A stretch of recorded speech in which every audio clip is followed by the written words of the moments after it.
Passing. Written by Nella Larsen.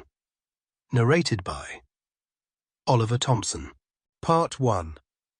Encounter. Chapter 1.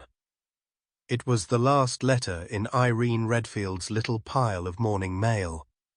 After her other ordinary and clearly directed letters, the long envelope of thin Italian paper with its almost illegible scrawl seemed out of place and alien.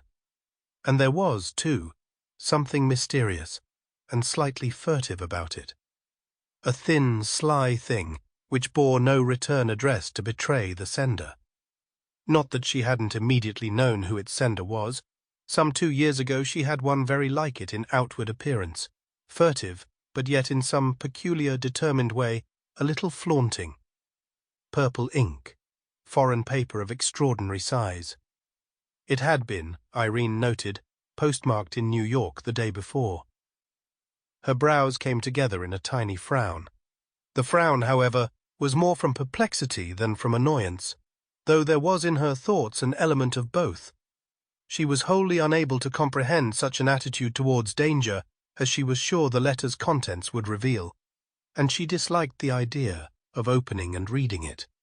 This, she reflected, was of a piece with all that she knew of Clare Kendry, stepping always on the edge of danger, always aware, but not drawing back or turning aside. Certainly not because of any alarms or feeling of outrage on the part of others. And for a swift moment, Irene Redfield seemed to see a pale, small girl sitting on a ragged blue sofa, sewing pieces of bright red cloth together, while her drunken father, a tall, powerfully built man, raged threateningly up and down the shabby room, bellowing curses and making spasmodic lunges at her, which were not the less frightening because they were, for the most part, ineffectual. Sometimes he did manage to reach her, but only the fact that the child had edged herself and her poor sewing over to the farthermost corner of the sofa suggested that she was in any way perturbed by this menace to herself and her work. Clare had known well enough that it was unsafe to take a portion of the $1 that was her weekly wage for the doing of many errands for the dressmaker who lived on the top floor of the building of which Bob Kendry was janitor. But that knowledge had not deterred her.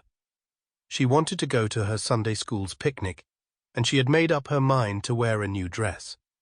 So in spite of certain unpleasantness and possible danger, she had taken the money to buy the material for that pathetic little red frock.